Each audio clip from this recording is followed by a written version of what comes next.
ليه انا قلت على بوسكاتس انه افضل ديفندر في التاريخ بالكوره؟ انا قلت كده ليه؟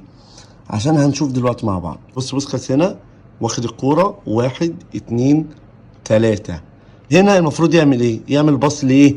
اللي في وشه. لكن عشان هو بوسكاتس وعشان هو اعظم ديفندر في التاريخ بالكوره زي ما انا قلت، بص هيعمل ايه؟ بقى وشه فين؟ للمرمى اللي هيجيبوا فيه جول. بص اللاعب ده هيضغط عليه اهو، بص وي... بص عليها تاني كده والنبي. وده تقريبا ده فابينهو بتاع ليفربول تقريبا. بصوا ويك ويك. وشه باص كده، يعملوا باص خلفي صح؟ خد تعالى، انت رايح فين؟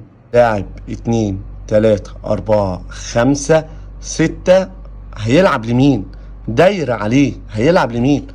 يقوم يعمل ايه بقى؟ يرجع تاني اهو، يرجع بدانه. ايه ده؟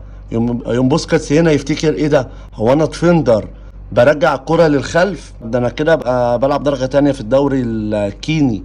يقوم عامل ايه تاني؟ يقوم لافف عادي جدا تاني، انا هرجع تاني. هل تقول ان يعني ابسط حاجة هتقول ان اللاعب اللي لابس اصفر دي سايباه يعمل كده؟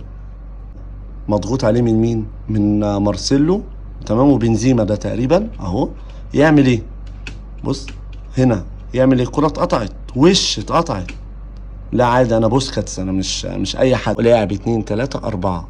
قول لي لو انت لاعب كورة في الحالة دي تعمل ايه؟ بس شوف بقى بوسكاتس هيعمل ايه. بص هنا في الحالة دي بوسكاتس هنا يعمل ايه؟ اهو بص استلمها، بص عالية جدا، تمام، راح عمل كده في كده، بس خلاص.